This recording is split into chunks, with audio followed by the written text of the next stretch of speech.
Hey guys, this is Manish and you are watching my channel pharma bullet. तो दोस्तों, आज के इस वीडियो में हम जो क्वेश्चंस देखने वाले हैं वो आपके आने वाली सभी pharmacist, pharmacy officer, drug inspector exam के लिए इंपॉर्टेंट होने वाले हैं। अगर आप किसी भी गवर्नमेंट फार्मासिस्ट एग्जाम की प्रिपरेशन कर रहे हो तो ये सभी क्वेश्चंस आपके एग्जामिनेशन पॉइंट ऑफ व्यू से मोस्ट इंपॉर्टेंट होने वाले हैं। तो स्टार्ट करते हैं।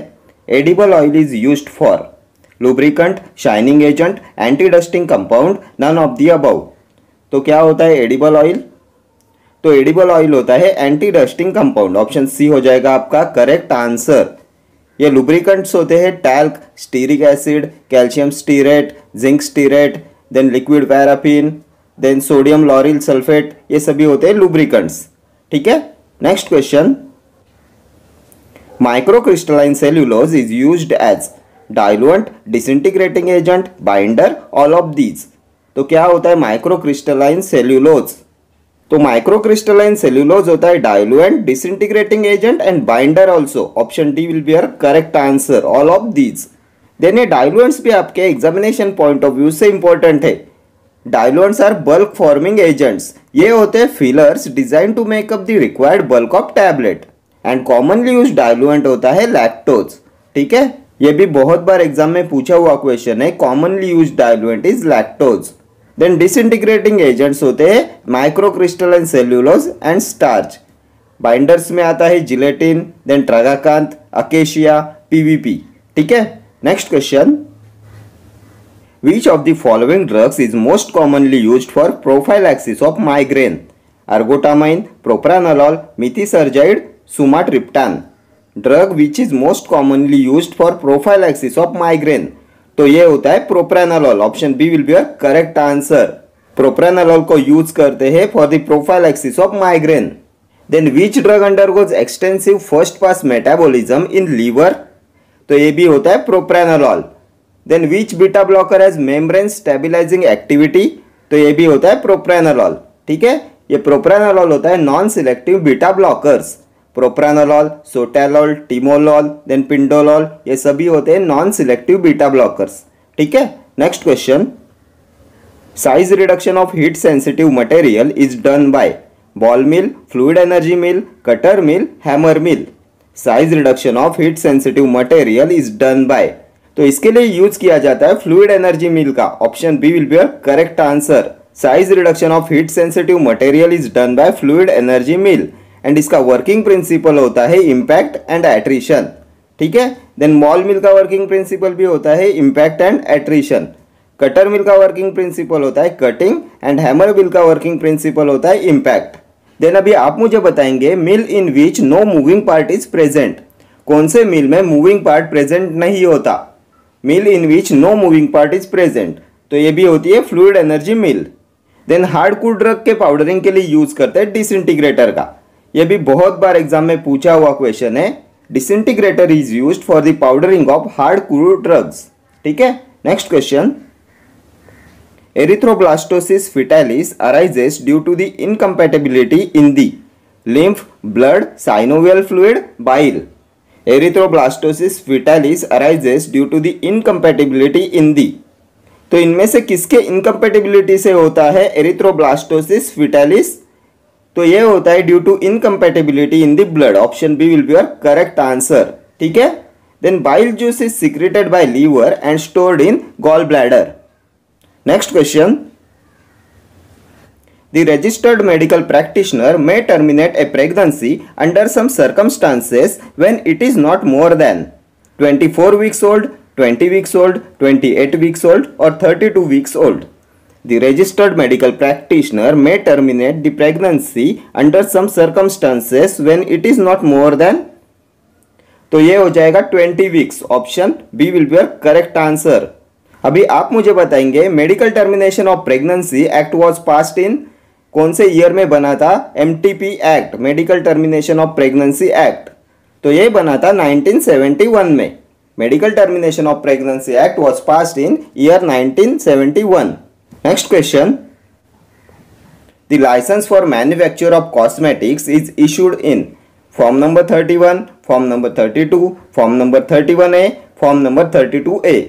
The licence for manufacture of cosmetics is issued in तो मैन्युफैक्चर ऑफ कॉस्मेटिक्स के लिए एप्लीकेशन फील्ड करते हैं in form number 31 and grant of licence is issued in form number 32। Option B हो जाएगा आपका करेक्ट आंसर, फॉर्म नंबर 32।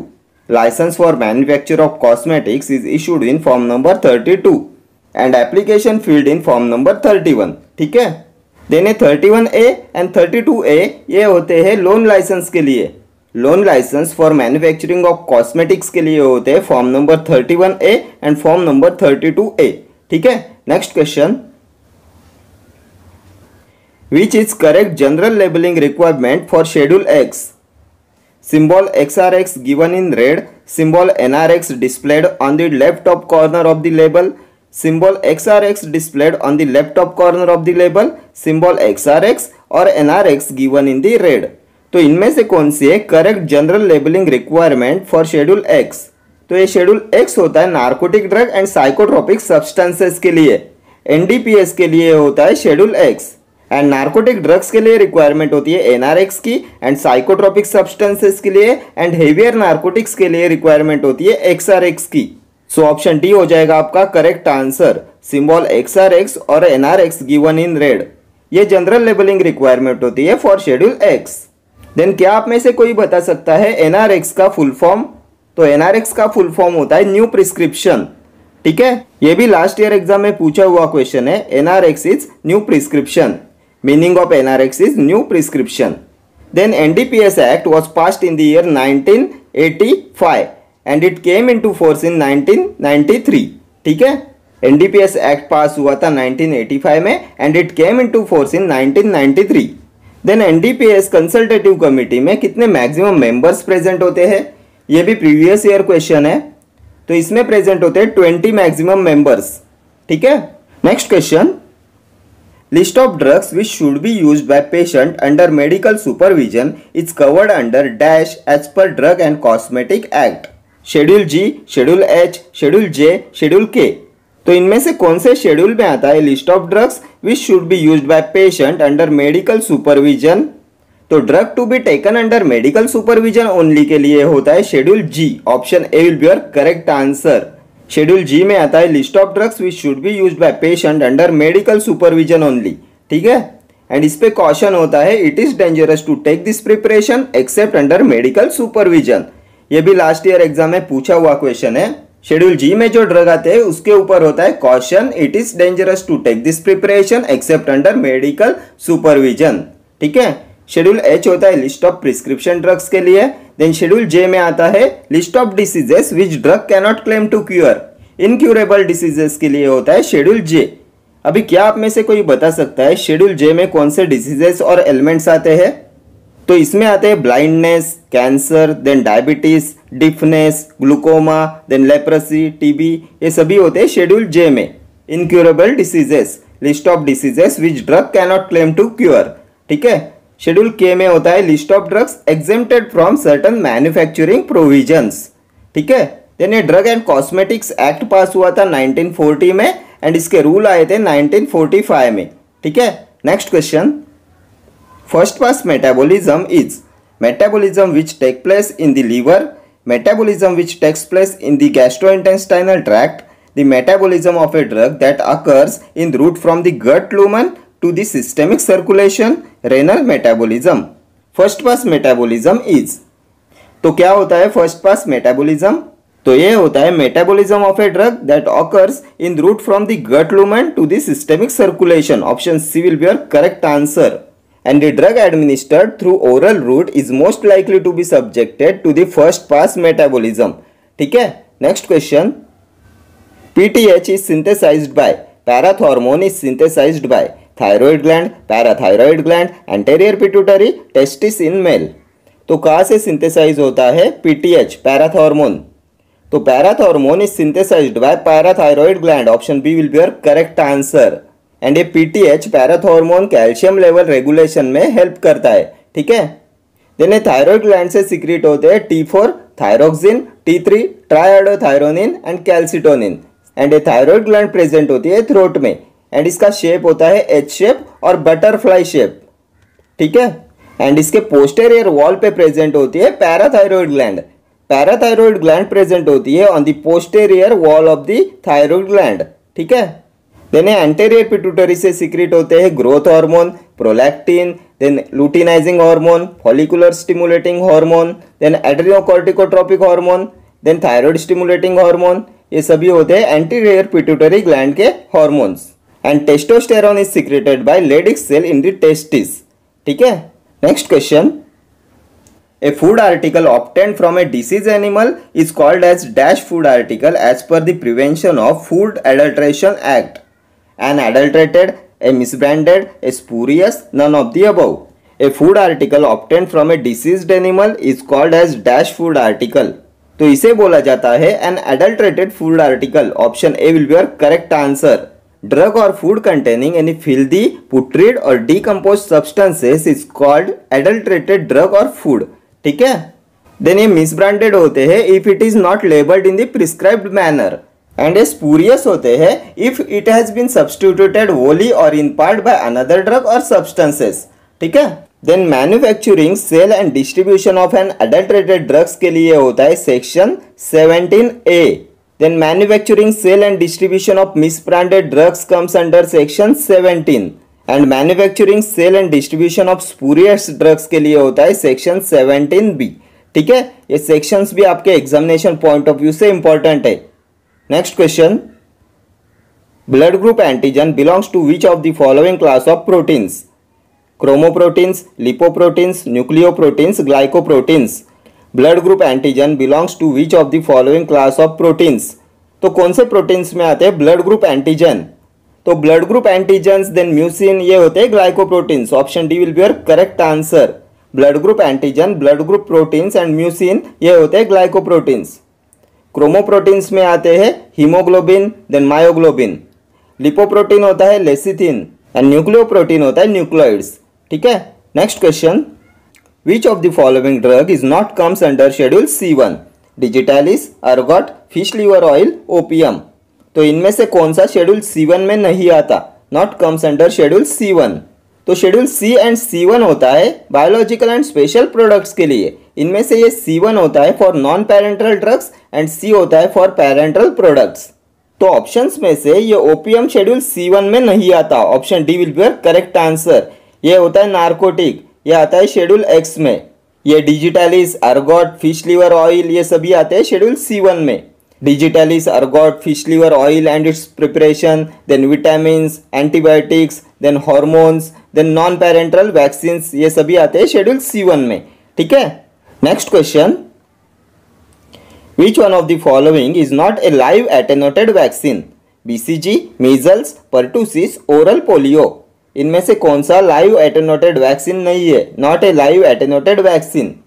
तो live attenuated vaccine में हमने देखा था, इनमें आते हैं measles, mump, rubella, then small pox, chicken pox, yellow fever, then BCG, influenza, ये सभी होते हैं लाइव एटेनुएटेड वैक्सीन। इनमें ये पर्टूसिस नहीं आता। Option C will be your correct answer. Pertussis is not a live attenuated vaccine. Then BCG भी आपके एग्जामिनेशन पॉइंट ऑफ व्यू से इंपॉर्टेंट वैक्सीन है। ये होती है बैसिलिक एल्मेट ग्वेरिन, ये लाइव बैक्टीरियल वैक्सीन होती है। लाइव बैक्टीरियल वैक्सीन होती है BCG vaccine. Live bacterial vaccine होती है BCG वैक्सीन एंड ये होती है for the prevention of tuberculosis, ठीक है। देन अभी आप मुझे बताएंगे example of polyvalent vaccine is, इनमें से कौन सी है पॉलीवैलेंट वैक्सीन? ये भी प्रीवियस ईयर क्वेश्चन है। तो पॉलीवैलेंट वैक्सीन का एग्जाम्पल होता है oral polio. Then temperature used for sterilization of vaccine is, कौन से टेम्परेचर का यूज करते हैं for the sterilization of vaccines? तो ये होता है 55 to 60 डिग्री सेल्सियस। ये भी लास्ट ईयर एग्जाम में पूछा हुआ क्वेश्चन है। Next question, alcoholic preparations can be stored in warehouse for a maximum period of 7 years, 5 years, 3 years और 1 year। Alcoholic preparations can be stored in warehouse for a maximum period of, तो ये होता है 3 years। Option C will be your correct answer. Next question,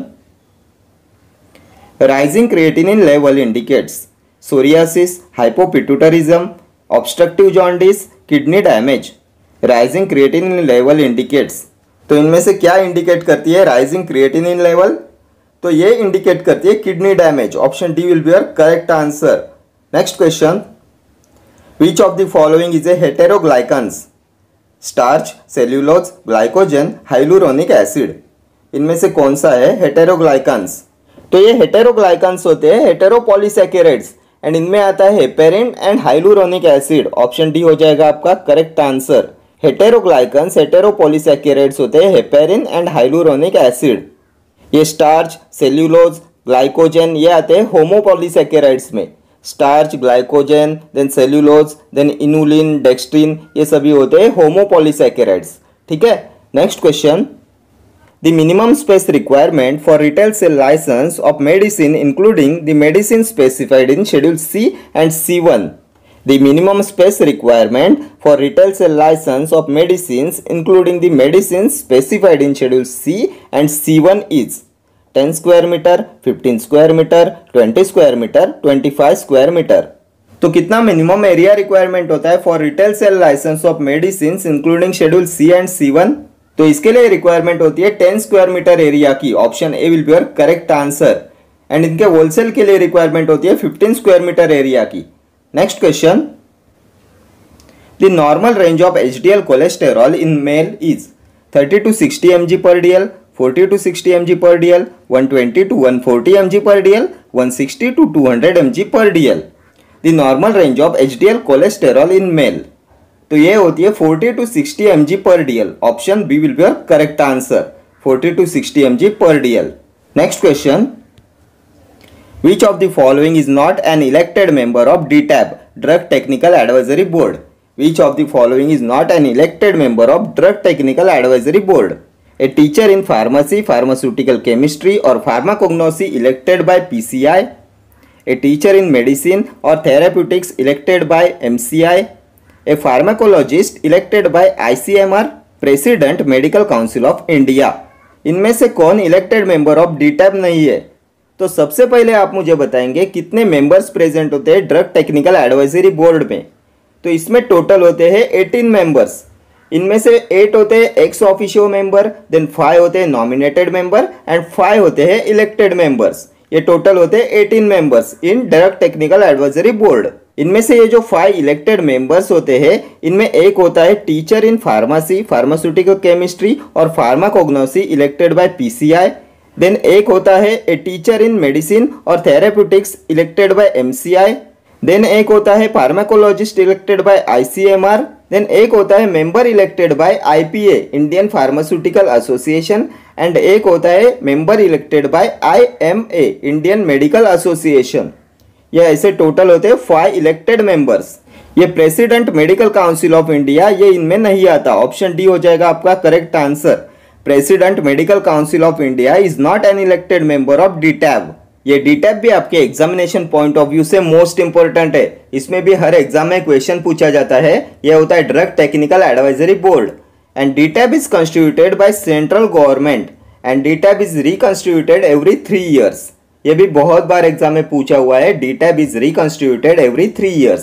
then इसका main function होता है advise government of India on the matters of drugs. Advising government of India on the matters of drugs ये होता है main function of DTAB। Then who is the chairman of DTAB? तो ये होता है director general of health services. Director general of health services होता है chairman of DTAB। ठीक है। Okay friends, thank you for watching this video. See you in the next video. Till then, do like, share, comment and subscribe to my channel. Thank you.